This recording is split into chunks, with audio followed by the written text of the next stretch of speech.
तो क्या बोला मैंने कि वर्क एनर्जी थ्योरम हम लोग दो फोर्स के लिए पढ़ेंगे, दो तरीके का, एक कांस्टेंट फोर्स और एक वेरिएबल फोर्स। वेरिएबल फोर्स को हम लोग वैसे लिखेंगे, एफ एक्स लिखेंगे, यानी ये जो वेरिएबल फोर्स है, ये एफ जो वेरिएबल फोर्स है वो डिपेंड करता है एक्स पे। ये डिपेंड किस पे करता है? डिपेंड्स ऑन एक्स पे डिपेंड करता है, इसका ये मतलब। और वो कांस्टेंट फोर्स है। कांस्टेंट फोर्स कहने का मतलब हो गया कि वो उसकी मैग्नीट्यूड डिस्टेंस पे डिपेंड नहीं करेगा। चलिए भाई, तो कहा गया कि change in kinetic energy of particles, और सभी बच्चे को काइनेटिक एनर्जी का फॉर्मूला पता होगा। काइनेटिक एनर्जी बराबर 1/2 mv², 1/2। तो क्या कर रहा है कि प्रूव करने के लिए पूछ सकता है कि कांस्टेंट फोर्स के लिए हमारा वर्क एनर्जी थ्योरम प्रूव करके बताओ।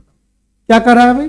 Change in kinetic energy of particles equal to work done on it by the net force. तो मान लिया जाए, कंसीडर कर लिया, सही बच्चे मेरे साथ लिखो कि कंसीडर एम, क्या मान लिया? Mass of body, mass of body, किसी बॉडी का ये मास है एम, और यू वेलोसिटी से चल रहा है, इनिशियल वेलोसिटी इसकी। लिखते चले जाए सही बच्चे, initial velocity,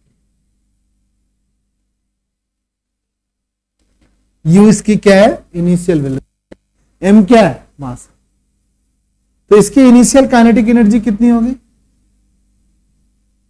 initial kinetic energy जो हो गई वो हो गई 1/2 mv², mu²।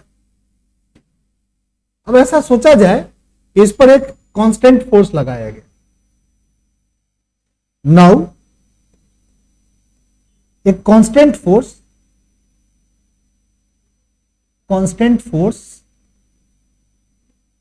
apply on a body, applied on a body which produce constant acceleration,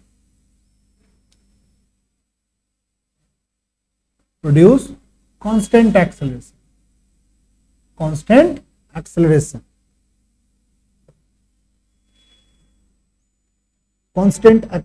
produce किया। एफ मान लिया जाए कांस्टेंट फोर्स,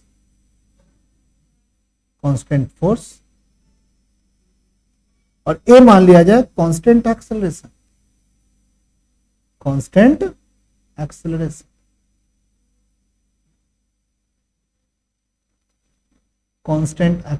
मान लिया जाए। एफ मान लिया जाए कांस्टेंट फोर्स और ए मान लिया जाए।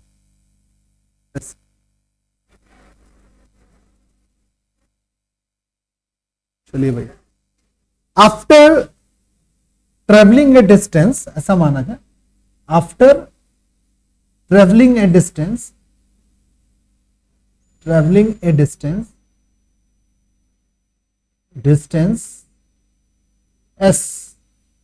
एस डिस्टेंस ट्रेवल करने के बाद, ट्रेवलिंग ए डिस्टेंस एस डिस्टेंस ट्रेवल करने के बाद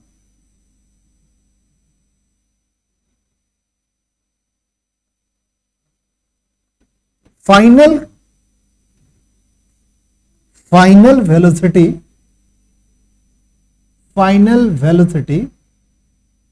मान लेते हैं, वेलोसिटी बराबर v, फाइनल वेलोसिटी को v मान लिया। चलिए भाई, यानी क्या हुआ? एक बॉडी है जिसका मास कितना है? ये एक बॉडी है जिसका मास कितना है? m है। किस वेलोसिटी से चल रही थी? u वेलोसिटी से चल रही थी। इस पर क्या लगा दिया भाई? एक फोर्स लगा दिया, कांस्टेंट फोर्स लगा दिया F। ये बॉडी कितना डिस्टेंस चली?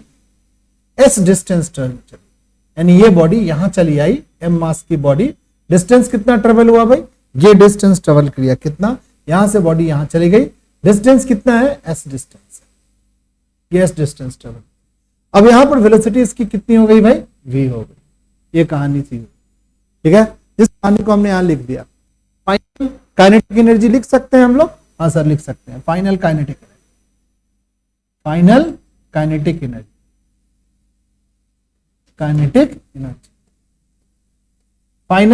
एनर्जी बराबर होगा 1/2 mv²।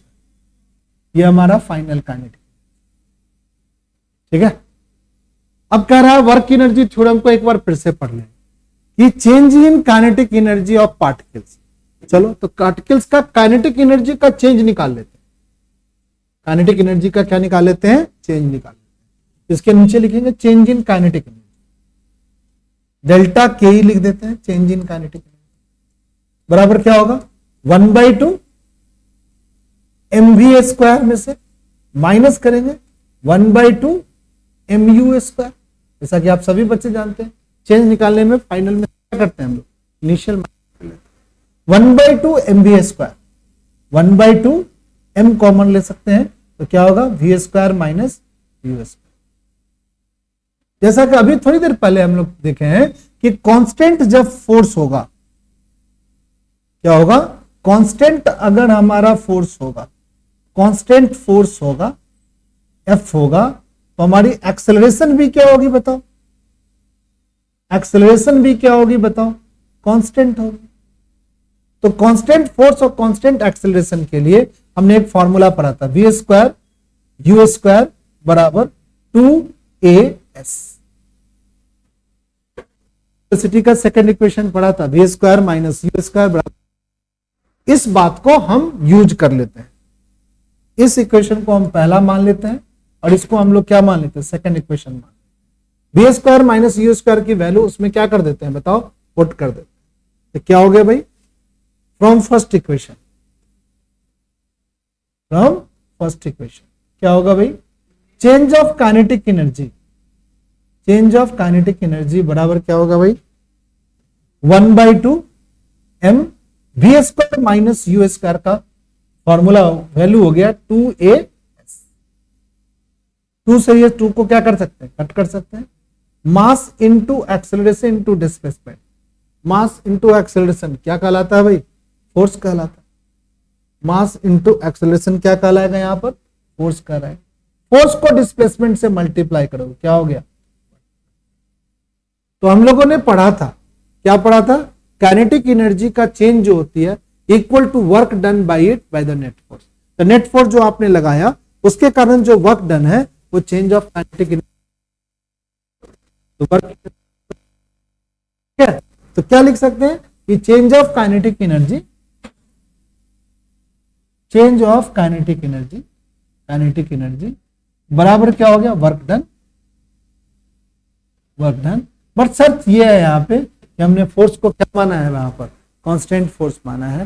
फोर्स हमारा क्या है? कांस्टेंट है। कांस्टेंट फोर्स के लिए हमारे पास क्या हो गया? वर्क एनर्जी थ्योरम प्रूव हो गई भाई। ये आपके एग्जाम में भी आएगा, स्टेटमेंट लिखने को आएगा, फिर वर्क एनर्जी थ्योरम आपके प्रूव करने को आएगा। कांस्टेंट फोर्स के लिए तो आपको ऐसे ही है। नेक्स्ट क्लास में हम लोग वेरिएबल फोर्स के थ्रू वर्क डन करेंगे। वेरिएबल फोर्स कहने का मतलब हो गया कि जिसका मैग्नीट्यूड क्या हो? चेंज हो। जैसे ग्रेविटी का फोर्स वेरिएबल फोर्स है, उसकी मैग्नीट्यूड चेंज होती रहती है। ठीक है, तो इस फोर्स के थ्रू वर्क डन कैसे निकालेंगे और कैसे हम वर्क एनर्जी थ्योरम को प्रूव करेंगे वो नेक्स्ट क्लास में हम लोग फिर पढ़ेंगे। ठीक है।